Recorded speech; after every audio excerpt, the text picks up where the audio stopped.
자, 여러분 2026학년도 대수능 대비 9월평가원의 10번에서 13번 사회문화 지문이었죠. 그래서 요것도 이제 EBS 연계 지문이기는 하나, 그쵸? EBS 지문을 미리 봤다라고 한들 해당 지문을 읽는데 큰 실익이 있지는 않았을 것 같다라는 말씀을 좀 드리네요. 그래서 남은 기간 동안 EBS를 뭐 달달달 외우는 것은 큰 의미가 없을 것 같고요. 오히려 이제 기출의 어떤 그 문단의 흐름을 따라가는 사고를 연습하시는 게 오히려 좀 도움이 될 것 같다는 생각을 들고요. 물론 EBS에서 배경 지식을 모르고 있으면 좀 분리할 만한 그런 지문들이 있어요. 그런 것들은 따로 좀 뽑아서 차라리 지문에 대한 어떤 암기보다는요, 배경 지식을 조금 이해하고 그 분야를 조금 공부해 놓는 게 오히려 도움이 되지 않을까. 그러니까 몇 개 지문을 뽑아야겠죠. 아, 이거는 진짜 배경 지식 모르면 큰일 난다, 뭐 이런 것들 몇 개 있잖아요. 그러니까 그런 것들을 좀 공부를 따로 이제 검색도 좀 해보시고, 그 분야에 대한, 예를 들어서 뭐 법에서의 뭐 미수범이라던가 미수범의 처벌 규정이라던가 뭐 이런 것들은 우리가 따로 좀 봐두면 배경 지식을 알면 좀 유리한 면이 있으니까 그런 거를 좀 정리하는 게 뭐 좋은 연계가 되겠다. EBS 지문 자체를 성실하게 풀고 외우는 것이 커다란 도움이 되지는 않겠다. 비문학에 있어서는 뭐 그런 생각을 좀 합니다. 자, 읽어보시면요, 공공저널리즘이 이제 중심 화제가 되겠습니다. 그래서 앞부분에서 문제점을 좀 얘기를 합니다. 몇몇 이제 언론이, 그치? 권력 집단의 눈치를 좀 보면서 권력 집단과 관련된 사항은 수박 겉핥기식으로, 피상적은 수박 겉핥기식이죠. 수박 겉핥기식으로 보도하는 경향이 좀 있었다. 그래서 공공저널리즘이 등장했다. 이 공공저널리즘은 이 공중이 대중이죠.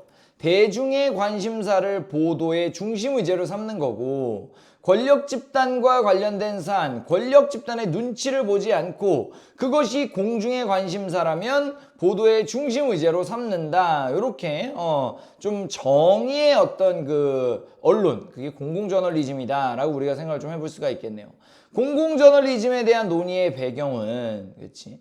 리프만과 듀이, 반갑네요. 여기서 이제 EBS 연계 체감을 좀 하시고, 리프만과 듀이의 견해에서 찾을 수가 있다. 일단 리프만은 뭐라고 얘기했냐면, 그러니까 리프만이 공공저널리즘에 대해서 동의했다라거나 리프만이 공공저널리즘을 만들었다라는 얘기를 하는 건 아니죠. 오히려 리프만은 거꾸로예요. 공중은, 그치? 어떤 고정관념의 틀로 세상을 바라보는 경향이 있기 때문에 이 고정관념을 분별할 수 있는 이가 드물어. 쉽게 얘기해서 공중을 좀 믿으면 안 된다, 대중을 믿으면 안 된다. 그러니까 대중을 위한 공공저널리즘에 대해서 좀 부정적인 입장을 취한 거야.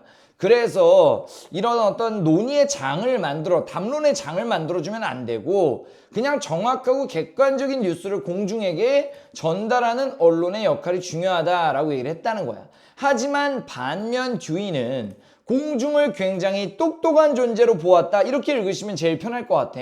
똑똑한 존재로 보았다라는 얘기를 하면서 파편화된 공중의 유기적인 결합을 위해서 언론의 역할이라는 것은 그냥 사실적인 어떤 사실적이고 객관적이고 정확한 뉴스를 전달하는 일만 하는 게 아니라, 언론이 이 똑똑한 대중들끼리 담론할 수 있도록, 이야기를 나눌 수 있도록 장을 이끌어내야 한다. 그치? 공중이 자신에게 필요한 사항을 요구하는 이성적인 공적 담론의 장을 통해서 민주주의가 발전할 수 있다는 것이다. 그쵸? 로젠이 이제 이 듀이의 견해를 쭉 연결하고 있네요. 언론학자 로젠 역시 공공저널리즘, 그치?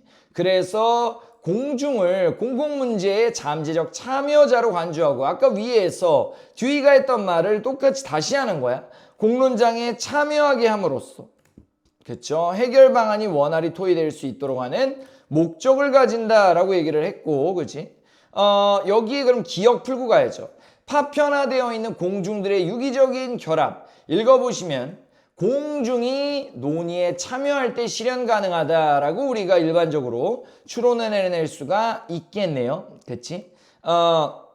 언론이 담론의 장을 이끌어내면 결국에 공중이 이제 자신에게 필요한 사항을 요구하는 그런 이제 형태가 되는 거니까 결국에 공중이 참여를 좀 해야겠다 이런 말을 우리가 할 수가 있겠네요. 그래서 정답은 4번이 되는 것이다 라고 정리를 하시면 되겠다. 자, 그리고 로젠이 이런 얘기를 하면서 이 사회과학적인 방법에 대한 얘기를 하네요. 그 원활히 토의될 수 있도록, 그치? 원활하게 토의되고, 여기서 원활하게 토의된다는 것 자체가 공공문제에 관심을 갖고 논의에 참여시키는 거죠. 그래서 이 원활히 토의될 수 있도록 하는 목적을 달성하기 위해서 여러 가지의 사회과학적인 방법을 활용하고 있다. 뭐 예시들이 설문, 회의, 인터뷰 뭐 이런 것들이 있다. 그러면 해결 방안이 원활히 토의될 수 있다라고 얘기를 하는 거고, 의미심장한 잉여 정보라고 하죠. 잉여 정보. 자, 여기에서 뚝 한 문장을 붙이는 거야. 공론장에서 논의된 문제 해결 방안에 대해 언론 보도가 실제로 문제 해결까지 담보하는 것은 아니야. 형성한 것만으로도 충분한 가치가 있어 라고 하기 때문에 3점짜리 문제에 대한 정답이 4번으로 귀결되는 거죠.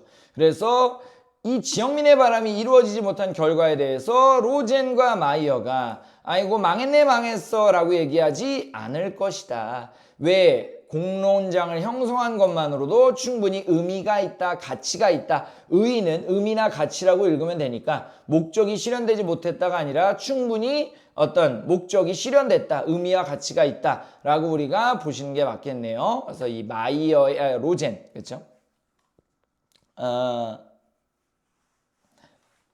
됐고요. 로젠과 마이어를 생각해 보면 이렇게 우리가 정리를 해볼 수가 있겠다. 자, 넘어가서 이제 비판이네요. 비판.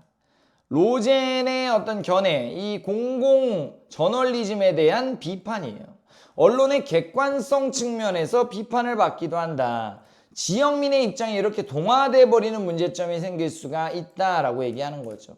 자, 이러한 비판에 대해 마이어는 괜찮아. 사회과학적 방법을 통해 방법론적 객관주의에 중점을 두니까 그냥 우리가 주관성이 개입돼서 현상을 객관적으로 바라보지 못하는 게 아니라 사회과학적 방법을 통해서 어떤 방법론적 객관주의에 중점을 두기 때문에 충분히 객관적이야 라고 얘기를 하고 있는 거죠. 사회과학적 방법을 통해서 대상을 선정하고 자료를 취합해 날카롭게 분석해 취재 과정에서 주관성이 개입될 수 있는 한계를 보완해 그리고 이 공중의 숙고를 촉진한다는 것이다. 이렇게 우리가 정리를 해볼 수가 있겠습니다. 1, 2, 3, 4는 다 있었고요. 5번은 없었죠. 5번은 없던 내용이니까 그렇게 정리를 하시면 되겠고요. 기억, 읽으면서 풀어냈으면 베스트가 되겠다. 얘 역시 우리가 읽자마자 좀 풀어냈어야 한다라는, 발을 읽고 풀긴 해야겠네요, 얘는. 그리고 문맥상 A, 깨닫다는 모르던 것을 알게 되다고요. 분별하다는 내가 몰랐던 것을 알게 되는 게 아니라 어떤 것을 정확하게 판단하다라는 의미로 쓰이고 있기 때문에 정답은 3번이다 라고 정리하시면 되겠습니다. 자, 그래서 뭐 이 지문 같은 경우도요, 인물들이 많이 나와요. 수능 때도 인물들이 많이 나오는 사회문화나 인문예술 지문들이 출제될 수 있습니다. 그랬을 때는 뭐 단순하게 인물에 박스 친다 요런 어떤 공식적인 독해로 가지 마시고요. 이 인물들 간의 관계성을 잘 생각을 해보셔야 돼요. 리프만과 듀이는 대립적인 관계고 듀이의 견해를 좀 더 확장시키는 게 로젠이고 이 듀이와 로젠의 견해가 결국에는 공공저널리즘을 얘기하고 있다. 이런 식으로 여러분들이 인물들의 어떤 관계성을 잘 정리해 두시는 게 중요한 독해가 되겠다. 그리고 문단별 유기적 연결성을 통해서 로젠의 견해를 비판하고 있지만 역시 다시 마이어가 반박하고 있다까지 정리하시면 되겠습니다. 자, 여러분들 이렇게 해서 사회 문화 지문을 마무리를 하겠습니다. 저널리즘, 공공저널리즘 지문이었습니다. 파이팅!